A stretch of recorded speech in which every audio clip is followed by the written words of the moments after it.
مساء الخير، ازي حضرتك؟ الاخبار؟ مساء النور، ازيك؟ إيه اخبارك؟ الحمد لله. هو احنا النهارده متابعة السنة، ايوه. عاملين سكور كويس بس لسه حابين نكمل نزول تاني. ايوه ان شاء الله. بالظبط كده. طيب اوكي، ممكن بس اسال حضرتك سؤال؟ احنا ليه اخترنا دكتور احمد؟ عن اكسبيرينس سابقه مع اخويا، عمل العمليه مع دكتور احمد وحقق سكور كويس قوي، فانا عشان كده اتشجعت موضوع العمليه. اوكي طيب، اكتر نصيحة بنسمعها من دكتور احمد؟ ان بلاش صودا، واحافظ على الادويه بتاعتي، احافظ على حجم معدتي، لازم استمر على رياضه، يعني اتبع كل الحاجات الهيلثي اللي انا ماشيه عليها اوريدي. اوكي طيب، لو حابين ننصح شخص متردد ان هو ياخد قرار العملية؟ لا، قرار ممتاز جدا جدا جدا، فرق في حياتي توتالي، وانصح اي حد ان هو متردد في الموضوع ده ان هو لازم ياخده.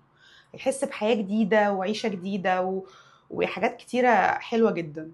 انا لسه كنت مسافرة قريب مع ابني، انا قاعدة هشجعه واتحرك معاه اكتر ما هو بيتحرك، لدرجة هو بقى يجي اوقات يقول لي انا تعبان انا كفاية كده. فانا اقول له يلا قدامنا اليوم، يلا نجري يلا نعمل. فبقيت انشط وحاسة بحياتي اكتر من الاول بكتير.